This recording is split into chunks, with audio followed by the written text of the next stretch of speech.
we doing, guys? And it's finished. Arsenal 2, Everton 1. But more importantly, Manchester City beat West Ham, and that was the game that we were relying on and hoping for a miracle, but it wasn't to be.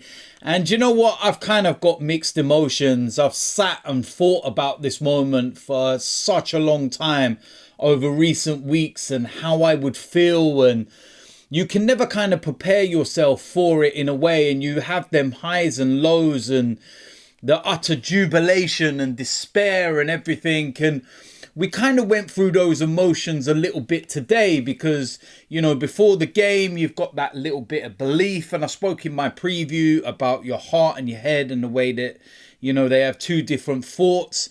And within 2 minutes, Manchester City go ahead. And then within 15 minutes, they go 2-0 ahead. And then before you know it, Everton go 1-0 up. And everything is just fallen down in front of your face. And you're like, wow, what on earth has happened here? And then within the space of 5 minutes, we equalise and West Ham go and score and make the game 2-1. And there's this complete shift in mindset where you're rock bottom and now you're kind of like peering over the top on that cliff and you're like, oh, hold on. And then within 2 minutes or so of that, there was this fake goal report inside the Emirates and fans are going wild. And it's like, no, West Ham have not equalised. And it's just absolute chaos. And we go in at half time and we're like, look, the one thing we've got to do today, the one thing we have to make sure that we do above everything is get our win, get our 3 points. So that can't ever come back to haunt us. And you're kind of listening and waiting to see or hear what's going on in the Man City game. And then Rodri scores, and it was a pathetic attempt of a save by the West Ham goalkeeper. And you're thinking, right, there you go, that's it. And then literally before we go and get our winning goal, there's cheers around the Emirates and West Ham have now scored. And it's like, hold on a minute, this could be a bit tasty. Because at that kind of moment, we go through, we go and score and go 2-1 ahead. And you're like, hold on, we're doing our job. And now West Ham only need one goal. And don't know how much injury time there's going to be and whatnot, but this could be it. And then, lo and behold, VAR intervenes and it's handball by Souček. And it was handball at the end of the day. And that kind of just dampens everything. But, you know, and we had a VAR check with our goal. And it's one of those, Jesus has gone in and he's leaned with it. And it's really difficult to see whether it's hit this part of his arm or any lower. And what people need to understand, for all of those that are not educated enough, the handball is kind of here now where your sleeve line is. Back in the day, it used to be from here. So it's a clear handball, any of this area. But now, if it hits this kind of area, I've looked at loads of angles and it's 50-50. And VAR have obviously decided, you know what? The referee needs to make a decision on this. We obviously don't know what was said, you know, between the referee and VAR, and be interesting to see whether they were saying we think you should rule it out. But yeah, listen, Michael Oliver's actually turned round. Very rare this is, and has gone with his own opinion and not what's being said to him or what I'm presuming is being said to him. And he's gone, no, I'm happy with that. It's not conclusive that it's gone below that line. So I'm not going to rule out the goal. And it's given. And in one sense, it's nice for a referee to actually go with their own, you know, opinion. Because we won't ever look at that goal now and blame, you know, 2, 3, 4 different people. We can look at that, whether you're an Everton fan or whatever. And you could go, well, there's only person that we're going to look at in relation to this. And that's Michael Oliver, because he's made the final decision. So listen, we've asked for that kind of clarity from referees, a little bit of balls to make their own decisions and whatnot. And he's done it. But listen, on the balance of play anyway, we deserved to win the game. It was a really, really difficult game because you can feel that atmosphere within the stadium when you know that Man City are winning, and that obviously transpires to the players. They're feeling it, and it's a little bit flat. But we were creating chances, and some good chances. We hit the woodwork a couple of times as well. 26 shots on goal, but the problem today was only 5 on target. We were a little bit wayward in terms of our finishing. Martinelli was obviously playing instead of Saka.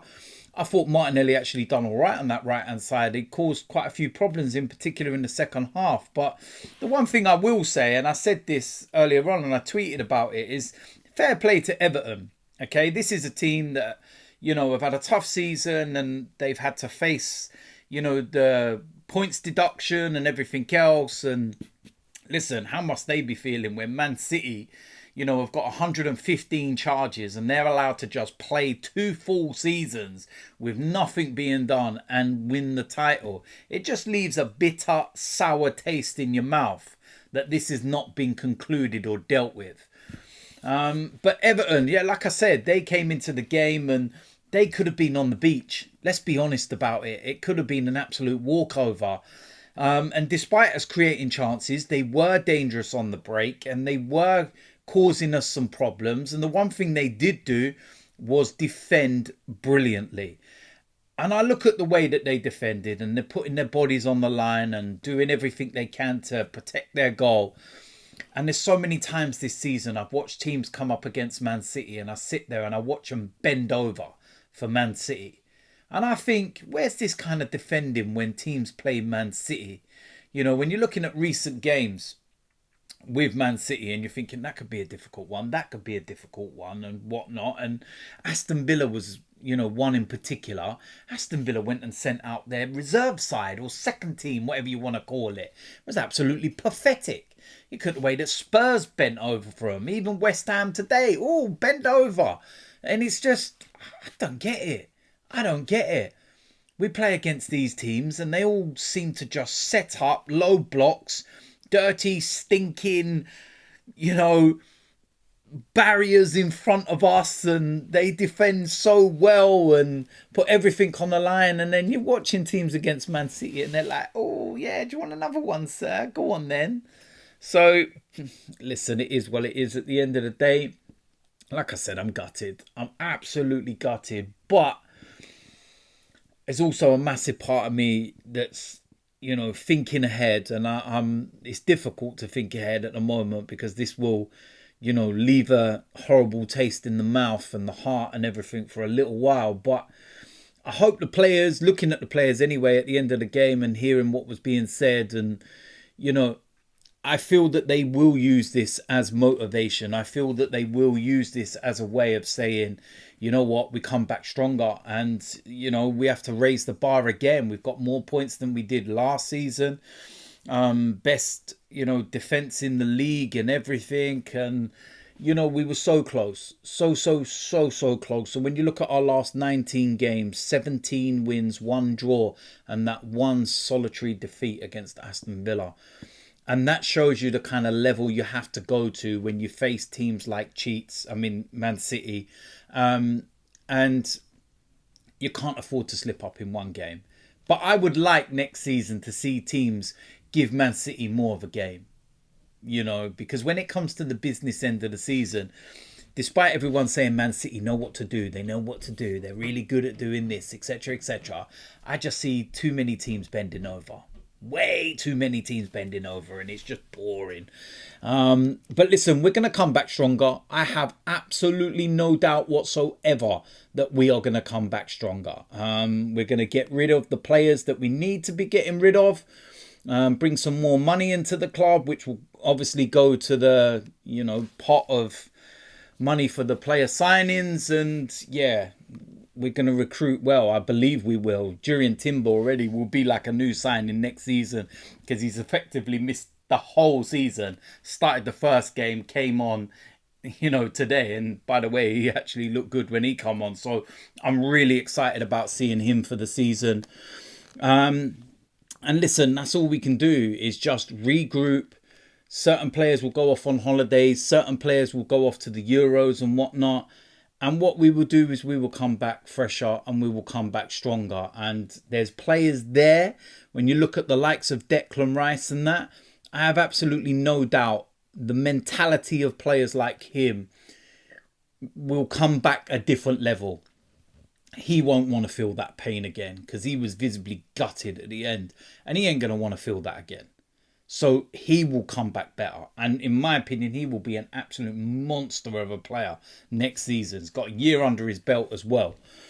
So listen, I'm so proud of the team. I'm so proud of what we've, I'm not going to say achieved, but I'm proud what we have done this season and how far we've come. And I think what this season has shown and put us in good stead for next year is that we've shown we can handle the title race. We can show that when it comes to these final games, we can win and grind out some games.